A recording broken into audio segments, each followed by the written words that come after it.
Welcome back to another episode of Another Perspective. I'm riding solo today, y'all. I'm by myself, but it is okay because I think that the conversation today will resonate with a lot of people. I want to talk about the block button. And we could say, is it that deep? But, I actually think it is. I came up with the idea of this episode because, now we're in April, but March, man, March was heavy for me socially. March was triggering for me socially. And I've had to make some adjustments. And I'll go into it a little bit, not a lot, but a little bit. But I kind of want to extract from my recalibration and my restructuring in March because that also came with blocking someone. I think that all of us has had to block someone at least some point in our life for various reasons, right? And sometimes it's absolutely necessary in a situation, whether that's online through a text or just simply in real life. Because you need to distance, you need to detach. You just need space sometimes. So with that said, this episode was inspired by real life events. And we gonna talk about it, y'all. So before I get into this, I want to say, I ain't gonna lie, I used to think the block button was just lame. I thought it was so lame. I thought it was to me, using the block button, I just automatically felt you're not the type of person that know how to communicate. You're not the type of person that knows how to express your emotions or your feelings. That's automatically off rip, like how I felt about that. But that's until I had to use it myself because I ain't gonna lie, I'm definitely a person that knows how to communicate. So when I had to do it, I was like, all right, yeah, nah.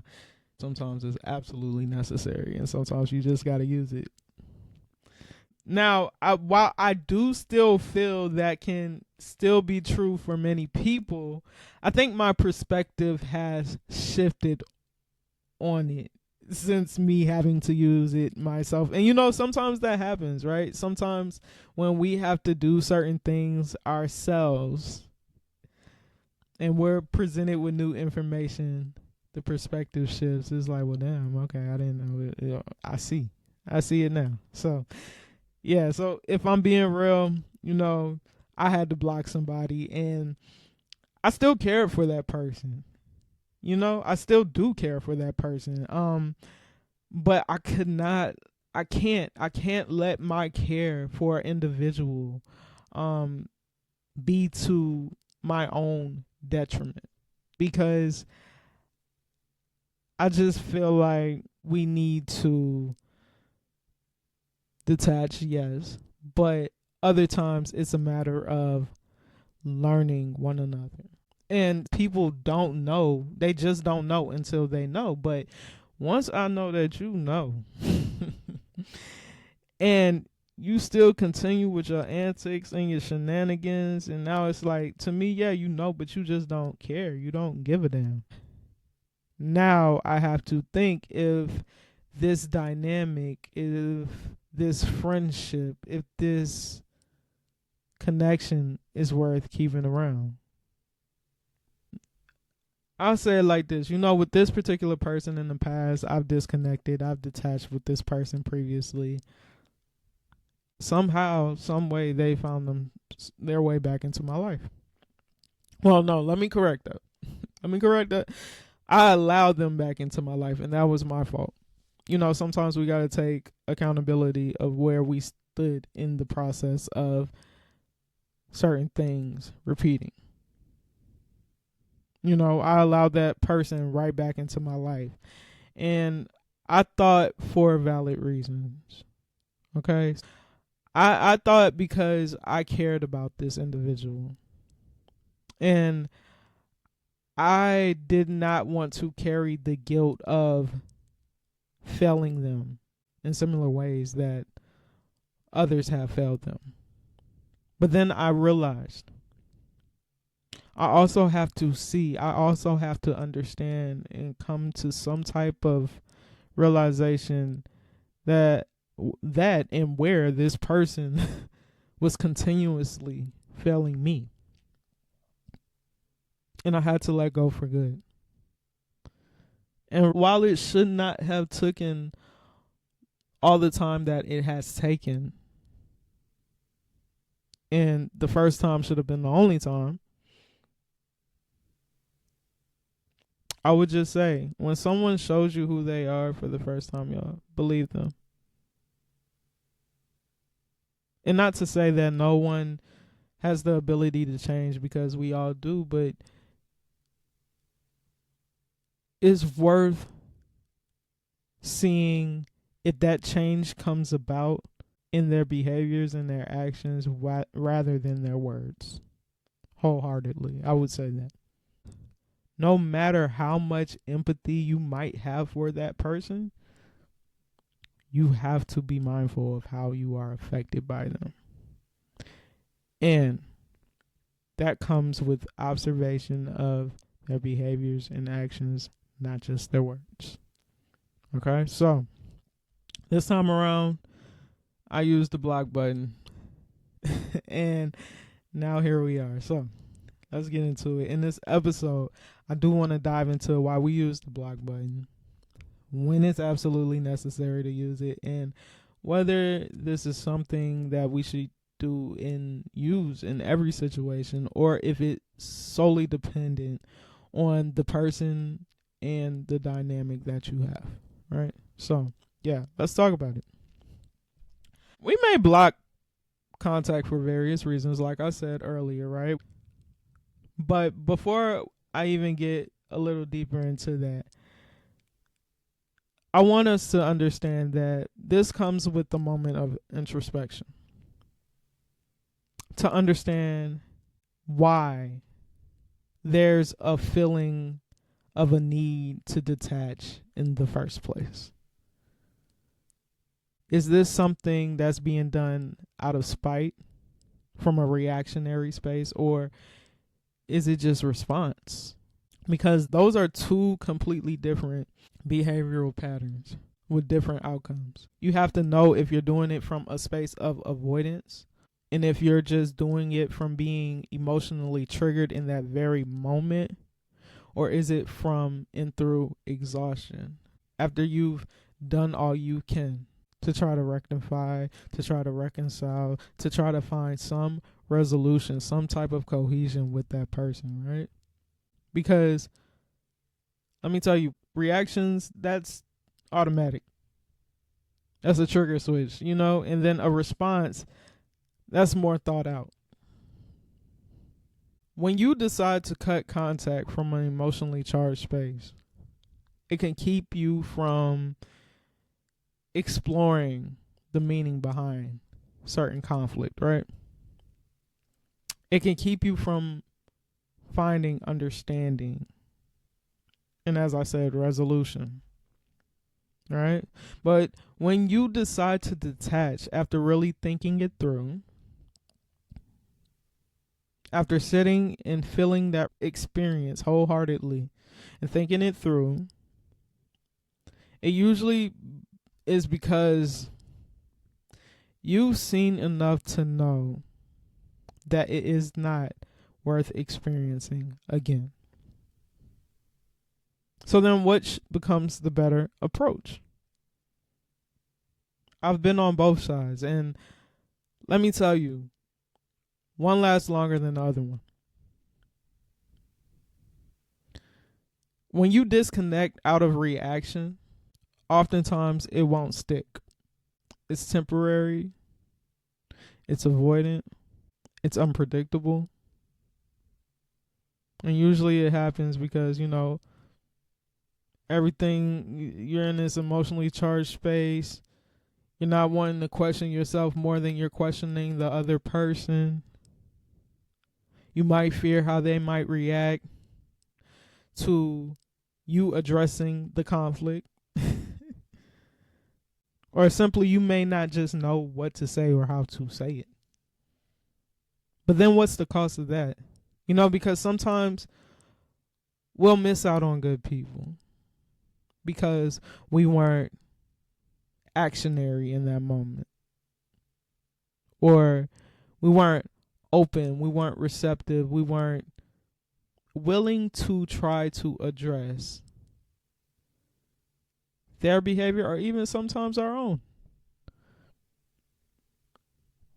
Sometimes we can rob ourselves of the opportunity to build a deeper connection with someone. Because sometimes all it takes, y'all, is a simple communication, is a simple, hey, I did not like how that made me feel. I did not like what you did.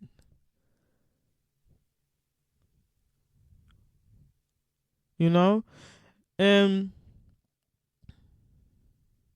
I will say the cost doesn't only just show up in the relationship or the dynamic itself.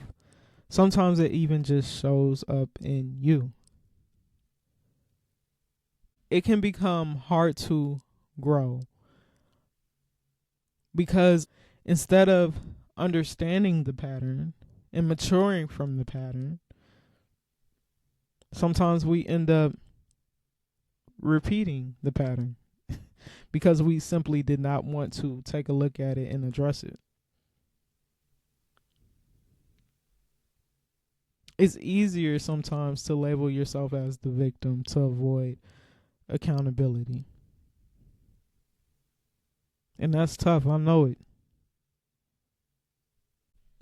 Sometimes it's easier to point the other finger. But that's where being self-aware comes in, right? Knowing that, am I avoiding this? Or is this genuinely the right move to make? Because when you've already made the effort to communicate and it still didn't make a difference,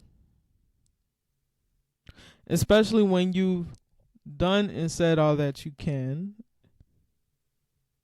to that individual, you've confronted the behaviors, you've had the talks, you've communicated how their actions, their inactions are affecting the dynamic.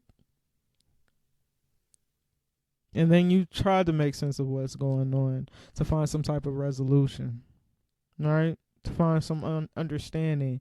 You've given the space for learning. You've given the opportunity for growth. And at times, because some people are really good at pretending. They pretend to change. They might even appear to change. They may act like everything's different or they're different. But in reality, as I said, some people are just good at pretending. So then what? That's until they can no longer pretend. Yet still want access to you. Like, how'd that go?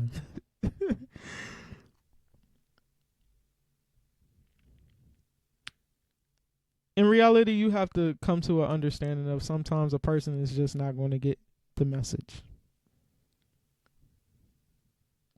But you have to also know what serves you best in that moment. So knowing when it's time to set a hard boundary and block them. Access denied. Because at that point, it's no longer about explaining yourself. It becomes about protecting yourself. And also understanding that access to you, that's a privilege. So now the question becomes, is this something that we should use in every situation? Like, is this necessary for every situation? Or is it like dependent? Do it depends on that person? So, I mean, personally, I cannot tell you how to feel. I know how I move a lot of times, but personally, I would say no. It's not absolutely necessary for every situation. If you can have a conversation with that person and how you feel about a conflict is respected, and you both are level-headed enough to come to a mutual agreement, even if it's not both, if it's more than one of you, because sometimes that kind of thing happens. But if you get into it with multiple people, sometimes it's just like, all right, I need to recalibrate and I need to know what's what and what's going on and where I stand in this. Okay? So if you're able to have that kind of understanding and behaviors can change and stuff like that, if you have the discernment to know, okay, this person is pretty fluid in their behavior, they can shift a little bit, then why block them? But then understand that the follow-up is interactions that reflect those understandings. Right? Because maybe it takes some distance if it's still fresh. And if it's something that's had an impact on you or how you see the relationship, it's like, okay, yeah, maybe it's worth it to step back. But also it's discernment with understanding, is that person receptive to change? And I also say this because I really believe that if someone is true to you, if they are loving of you, if they value you, sometimes with notice or without, communicated or not, energy never lies, right? So a person can sense that shift in energy in a dynamic and will want to know what's going on with you. And I'm not saying don't communicate, definitely do that. But sometimes somebody else can be more ahead of it than you. And that's okay. But certain people that's meant for you, they're not going to let you feel how you feel without considering how you feel. If that makes sense. And sometimes they don't know until they know. So as I said before, you have to sometimes speak up, right?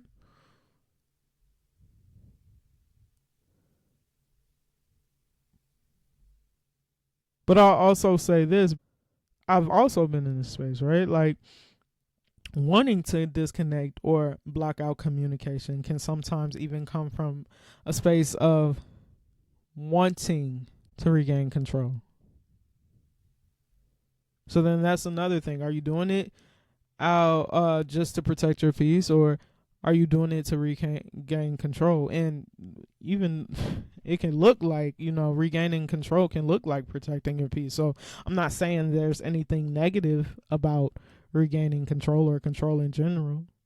I think it's knowing when and how and where to use that to your benefit, because it's in your best interest. Maybe something in that interaction could have made you feel uneasy, could have made you feel unheard, misunderstood, or even disrespected, slighted in some way. So instead of reacting and putting that person and even yourself in a position that may have major consequences, the best response at times may be distance. It may be detachment. It may be to block somebody. It may look like release of someone, of letting go. Because, yes, while we may be seeking some level of acknowledgement, sometimes it won't happen. And instead of trying to force that acknowledgement from another person, you just got to do what needs to be done and look out for you.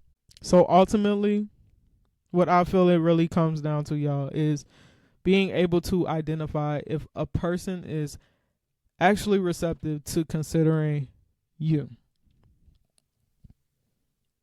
actually receptive to considering your perspective, your boundaries, and simply just respecting them, even if they don't necessarily agree, right? And then you decide, okay, is it worth it to disconnect completely?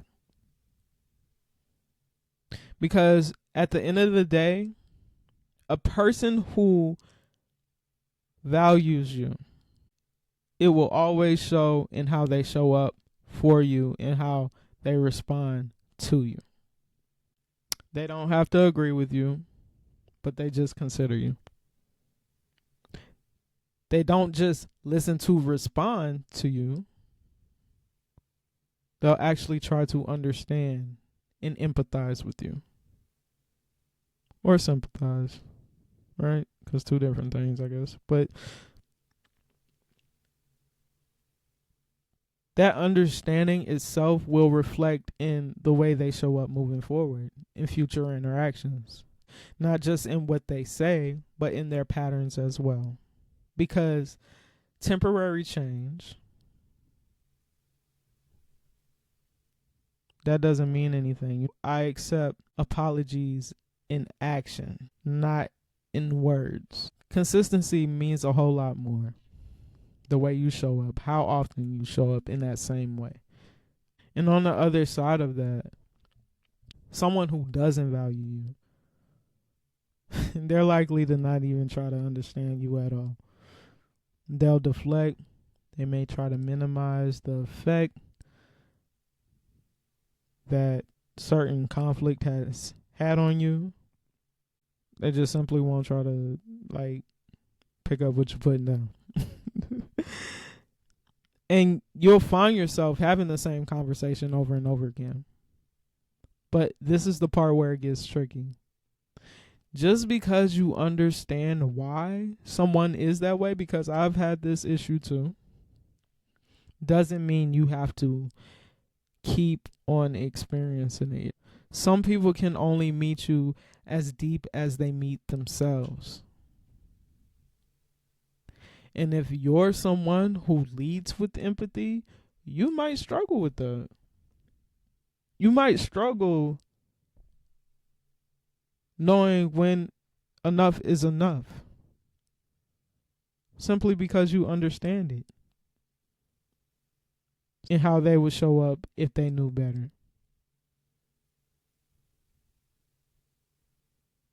Simply because you know how you would want to be treated. Simply because you know how you would want to be treated if it were you.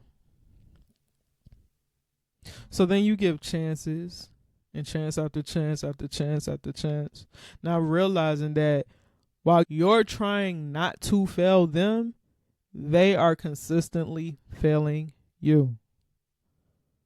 And at some point, you got to be honest about that. Because sometimes blocking, yes, because y'all, blocking, it comes across as extreme. When really it's just the only thing left sometimes. I mean, people.